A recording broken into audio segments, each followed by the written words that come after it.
Hay una serie de temas que son importantes porque son unas elecciones que van a ser cruciales, dado que la agenda de la candidata demócrata Hillary Clinton ya está delimitada.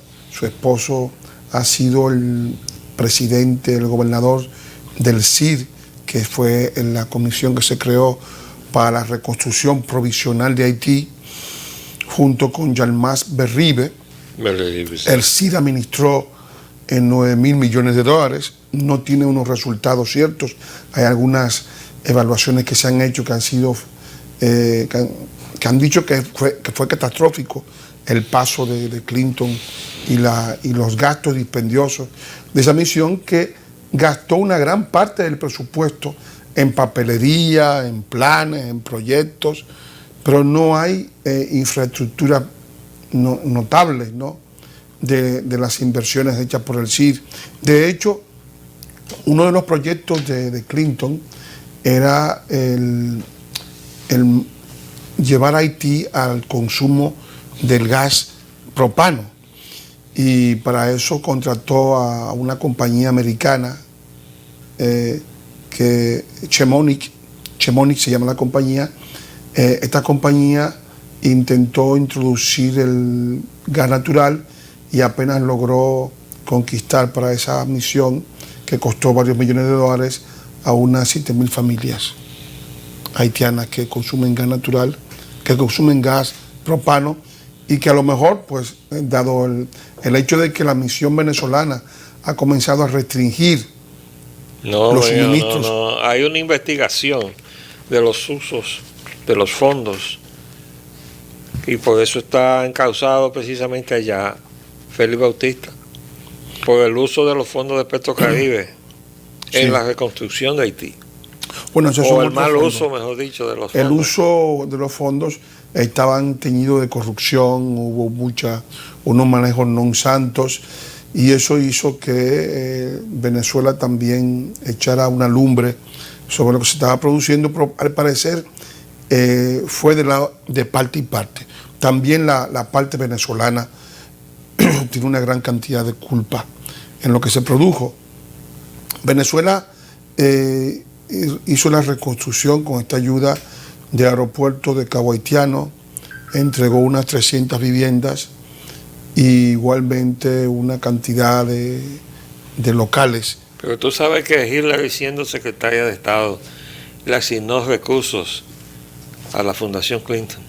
Sí. Y dicen los haitianos que esos recursos no llegaron a los haitianos. Bueno, le asignó recursos bajo la cobertura de que iban a obras sociales, porque los Clinton se han manejado de una forma poco transparente. De hecho, Hillary Clinton, entre sus grandes problemas está el hecho de que ella manejó unos correos mientras era secretaria de Estado, que eran correos oficiales, pero lo manejó como un asunto privado, y destruyó la información que estaban en dichos correos, y para destruirla empleó un martillo, es decir, destruyó unos celulares a martillazos. Y ahora la persona que descubrió toda la operación, que fue un miembro de la agencia CNSA, ¿no?, la agencia de investigación de la Casa Blanca, pues la persona, al parecer, misteriosamente decidió quitarse la vida. Desaparecer. O sea, quitarse de medio. O sea, son situaciones que dejan una cierta sombra de lo que está realmente ocurriendo. Mira, lo que tiene que representar una orientación cierta para los dominicanos sobre qué es lo que se está haciendo con el futuro de la nación, es observando la conducta de sus dirigentes. Así es. Leonel Fernández se fue a Nueva York, allá estaba reunido entonces con los Clinton, y se ha pronunciado entonces a favor de Hillary como candidata, y se le está recomendando a los dominicanos. Y está haciendo campaña por Hillary. O sea, si hay una una especie de mancuerna, ¿verdad?, de apoyo a los Clinton, que viene también de las alianzas anteriores, porque había un grupo eléctrico de gente ligada al negocio eléctrico que habían también entrado en conversaciones con el señor Clinton, y posteriormente el expresidente Fernández le dio apoyo a esa moción de personas que estaban apoyando a los Clinton. Entre ellos estaba el señor, ese amigo suyo, González Bunster.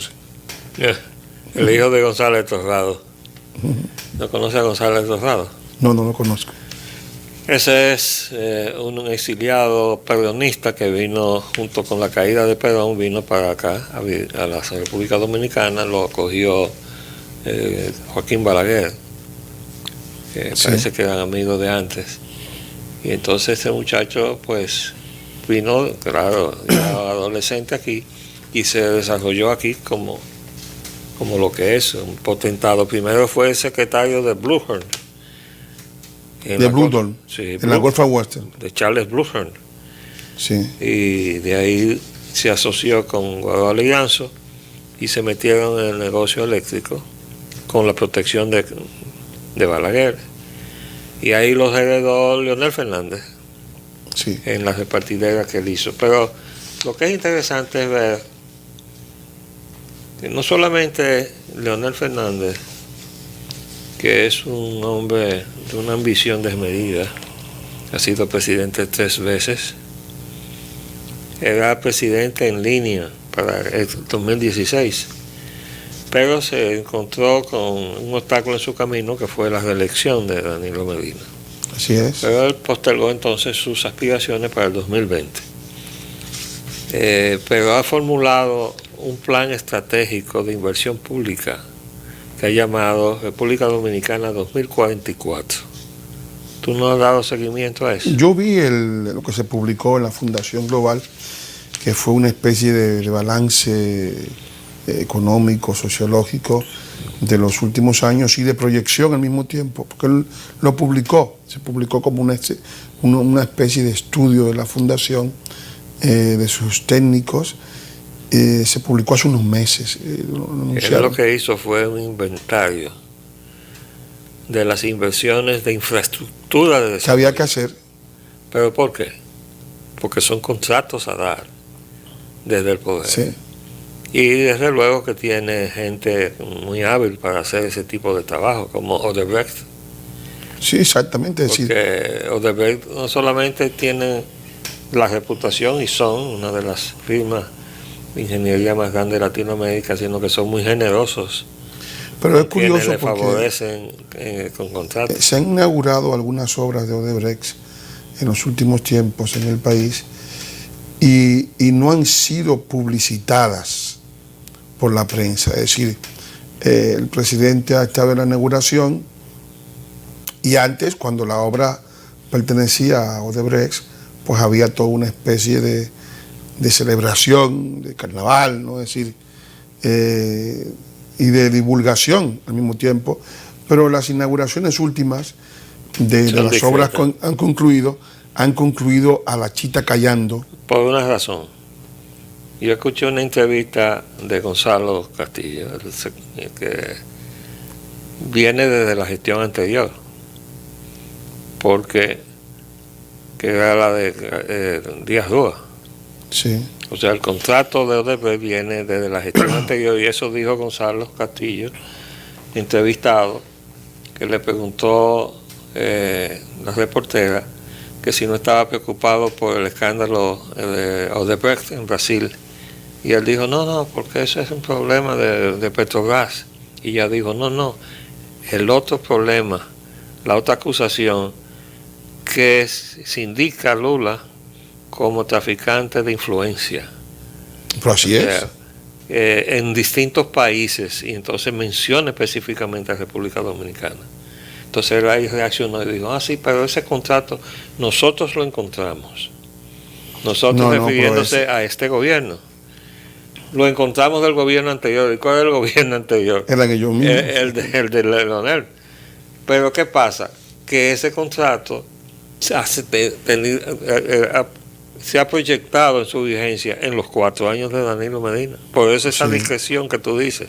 Bueno, la discreción viene también por el hecho de que Marcelo Odebrecht está preso, hay una acusación de corrupción, el gobierno de Dilma Rousseff No, y cayó. porque si ese contrato se puede decir que era de la gestión anterior y por tanto responsabilidad de Leonel, y se está ejecutando en esta gestión, es mejor decir que no se está ejecutando. O sea, no, lo que pasa también es publicidad. que se quiere esconder las vinculaciones, porque de hecho, cuando hablamos del contrato que es mucho más grave, para mí el más grave de todo, que es el de Punta Catalina, que ahora quieren venderlo en acciones, ¿no? Presentarlo como algo potable. De hecho, no sé quién va a invertir en una tecnología contaminante. Hoy en día, ningún banco que se respete en el mundo invierte en una energía que va a calentar, a aumentar los efectos del gas invernadero. Entonces, evidentemente lo que se quiere es tratar de santificar esa otra relación, que es la relación más grave, porque lo de Punta Catalina es mucho más grave que todo lo que ha hecho Odebrecht fuera de Brasil. Primero porque era un contrato que supone una sobrevaluación de 1.200 millones de dólares. Segundo, porque los Estados Unidos, en boca de su secretario de Estado, Francisco Sánchez, vinieron al país a ofrecer una planta a gas natural de 1.000 megavatios en 1.000 millones de dólares. Hay dos cosas. Entonces, no se comprende. No solamente ofertaron apoyar. De gobierno a gobierno. Sí, vino un funcionario. Sin intermediación bancaria. Vino un subsecretario de Energía de Estados Unidos. Un hombre de primer nivel. A darle al país la primicia del suministro de gas desde Estados Unidos a esa planta. Exactamente. O sea, pero no era solamente que iban a auspiciar la creación de esa instalación ahí, sino que garantizaban el suministro, sí. Porque todavía no estaban exportando. Exactamente. Entonces estaba dando garantía al futuro. Pero además habían dos ventajas, Paulín. Se eliminaba la intermediación bancaria, o sea, no había comisiones. O sea, era un costo, era una deuda de gobierno a gobierno, que es la mejor deuda que pueden tener los países. El gas natural, en los costos de producción, es la mitad del carbón. Un megavatio de gas natural cuesta $1 millón y de carbón cuesta 2.5. Entonces, evidentemente, había una ventaja, y además no había costos remediales, porque el gas natural no es contaminante. El carbón va a implicar costos remediales a posteriori del ejercicio de la planta. Entonces, no se entendía. Tenía otro factor, la ubicación. Bueno, y es que era en el norte del país, no era en la tierra de los bichinos. No solo eso, que tenemos toda la capacidad de generación en el sur. Y eso nos ha obligado a la autopista eléctrica, que obliga entonces a trasladar energía a todo lo largo para suministrar la demanda del norte. Claro, porque entonces el norte eso venía es el gran a equilibrar la oferta en el territorio, poniendo capacidad de generación en el norte. Desde todo punto de vista, la oferta, el ofrecimiento y americano fue desechado. Era una cosa totalmente incomprensible. Sí. Y desde luego yo entiendo que los Estados Unidos saben perfectamente por qué se desestimó ese contrato, y que ese conocimiento les da a ellos una capacidad de extorsión importante. Porque evidentemente ahí en esa operación está la madre del cordero, como se dice, ¿no? Ahí está el meollo del asunto. Y ellos lo saben y desde luego callan, como hacen con los asuntos de droga, pero luego lo utilizan como una forma de doblegar a los dirigentes políticos. Vamos entonces a traducir eso al terreno político. Tú estás diciendo con eso que hay un interés del gobierno de los Estados Unidos que puede ser servido en la medida en que utilizan eso para obligar a Danilo Medina a hacer lo que él no quiere hacer. Pero falta saber qué es lo que él no quiere hacer, porque lo que estamos viendo nosotros es que este país, inundado de haitianos, que es un tema que no se toca. E incluso me llamó una amiga, voy a decir su nombre, la Difélida de los hijos de Duarte, y me dijo que si no había leído el artículo que había salido en el periódico Listín.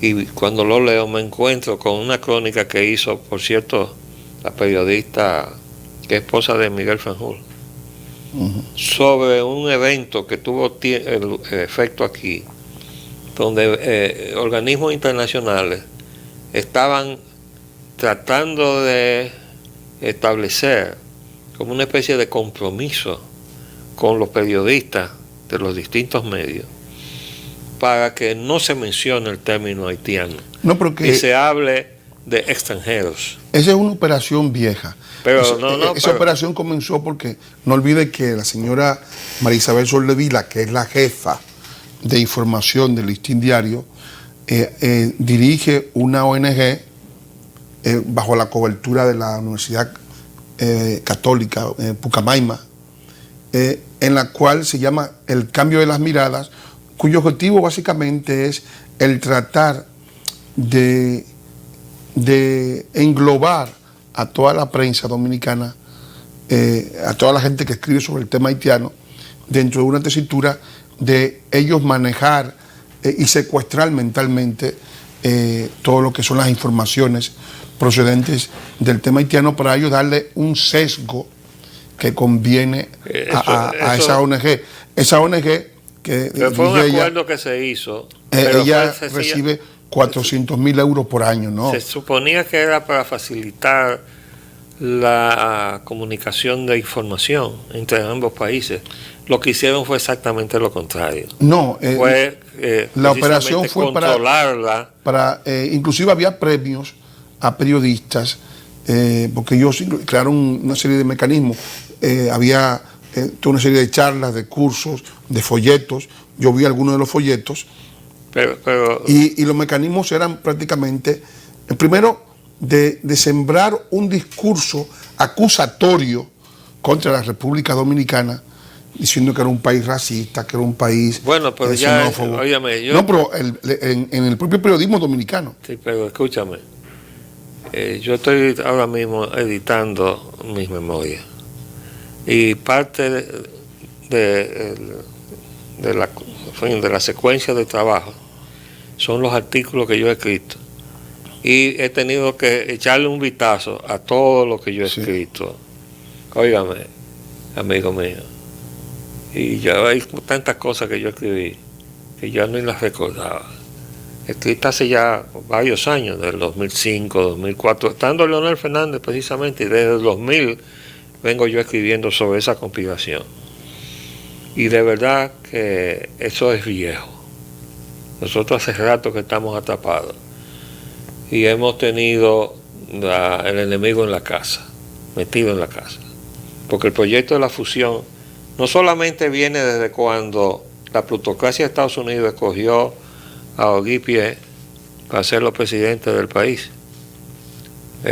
Aquí tenía el nombre de José Francisco Peña Gómez, pero él era haitiano. Ese era su padre, se llamaba así. Y de acuerdo con la Constitución de Haití, él era haitiano, por ser hijo de haitiano. A pesar de que yo escuché a Altagracia Salazar decir en un programa que eso no se aplicaba aquí. No sé qué copia de la Constitución ella tiene, porque la que yo tengo en el artículo 11 dice que son hijos de haitianos donde quiera. No, ese es un tipo de criterio que dicen algunas personas. Eso es no, porque eso lo decía también la señora Solange Pie, diciendo que aquellos que estábamos diciendo que los haitianos hijos de padres no residentes no eran dominicanos, queríamos aplicar las leyes haitianas en República Dominicana. Pero es que la ley de nacionalidad persigue al nacional a donde quiera que va. Es la única situación que es transnacional. O sea, por ese hecho, un hijo de dominicanos nacido en Estados Unidos puede ser dominicano. Pero eso lo había anunciado incluso el gobierno de Haití de entonces, precisamente para crear el escenario de la patria. Como ellos lo sacan de allá indocumentado, porque allá nunca ha habido registro civil, y los haitianos salen de allá sin un acta de nacimiento, y salen con un designio que trazó la misión de la ONU de su visita en Haití de 1949, cuando escribieron aquel reporte, Misión en Haití. Aquí lo tenemos. Bueno, ahí está Misión la Tigre. recomendación de sacar El reporte. familias enteras de la sobrepoblación rural sin retorno. Y eso está calificado en el Estatuto de Roma del 79 como un crimen de lesa Un humanidad. acto de guerra. Un crimen de lesa humanidad. Entonces, nosotros hemos estado prisioneros de una voluntad que se ha ido expresando a través de los organismos internacionales, pero que tiene detrás a las corporaciones mineras de Estados Unidos. Bueno, y tiene también los peones locales que se han transformado en instrumentos del intervencionismo internacional. Es decir, porque no podemos olvidar que hay actores locales cuya misión esencialmente es servir a ese propósito. ¿Y por qué tú crees que yo traje este reportaje aquí? Bueno. Este es uno de los actores locales. Aquí está el señor Leonel Fernández, que aquí, después de haber ido a denunciar el modelo de la globalización neoliberal que él trajo en 1996, en 4 eventos internacionales y en un artículo que salió en el periódico El País, ahora está justificando él todo. ¿Usted sabe por qué? Porque él ahora está congraciándose con Hillary. Porque él dice que Hillary va a ser presidente. Entonces, la idea es que si Hillary es presidenta... Pero que él quiere ser presidente en el 2020 y quiere tenerla a ella de madrina. Claro, el objetivo es claro, es decir, sin Hillary va a ser muy difícil que él pueda armar una... Porque a través de Hillary él podía imponerse en el partido, tratar de crear una presión interna y de buscar la base de que con el apoyo externo imponerse internamente. Pero sin el apoyo de ella, pues evidentemente... Pero tú sabes dónde se hizo algo parecido. De apóyame a mí, que yo te voy a apoyar a ti. ¿Dónde? Con la reelección de Danilo Medina, cuando le ofreció a todo el Congreso, apóyenme en el cambio de la Constitución. Si ustedes me apoyan en la modificación de la Constitución, yo los voy a apoyar a ustedes en su reelección. Esa es reelección por reelección. Y se hizo así, ¿verdad? Se violó la Constitución porque la Constitución ordenaba hacer un referendo aprobatorio, le ordenaba a la Junta a convocar un referendo, y eso nunca se hizo.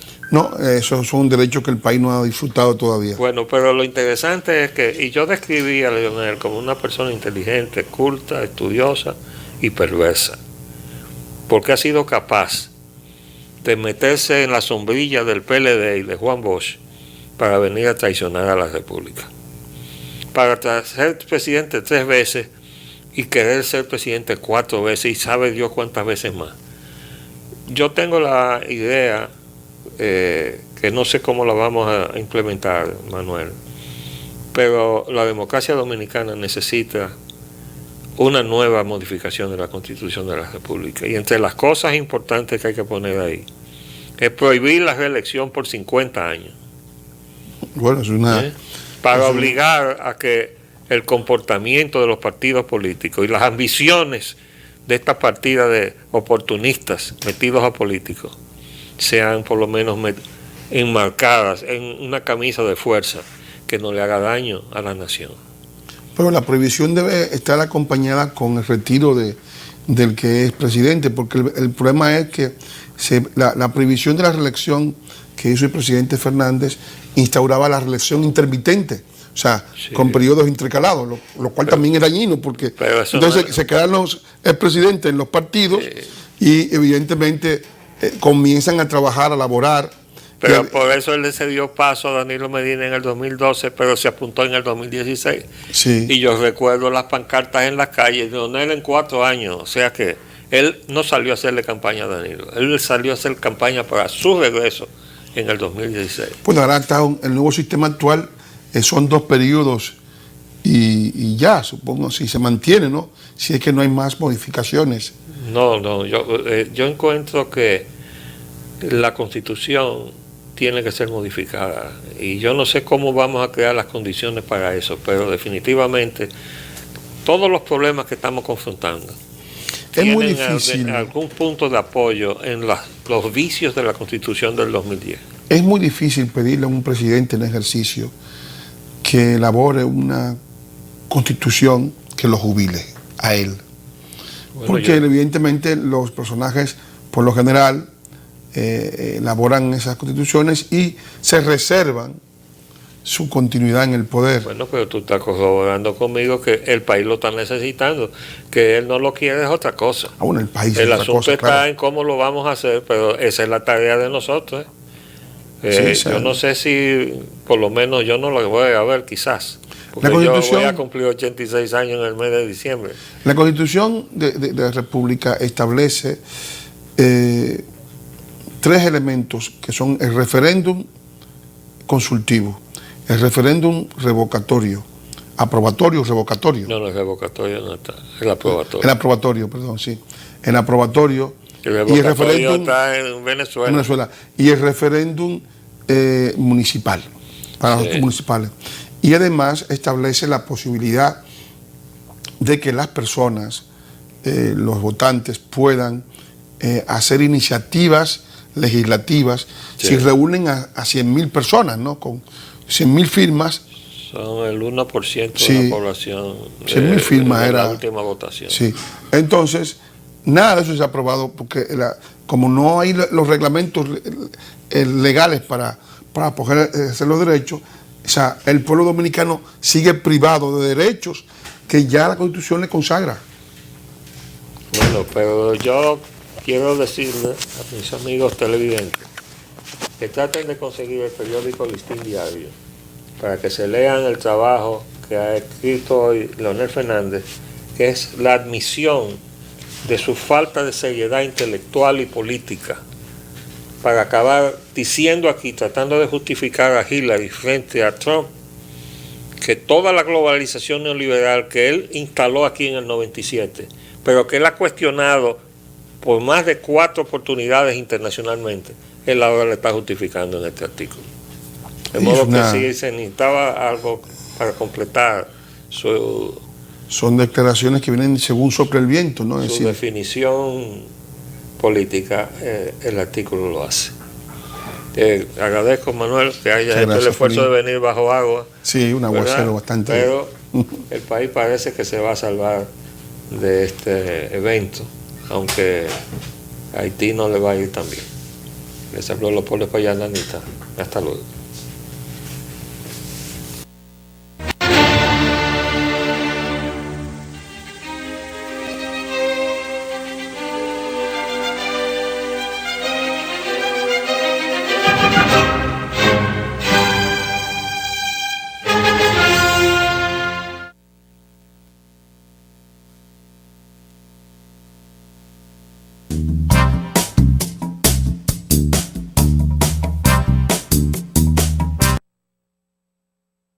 Lo que necesitas saber.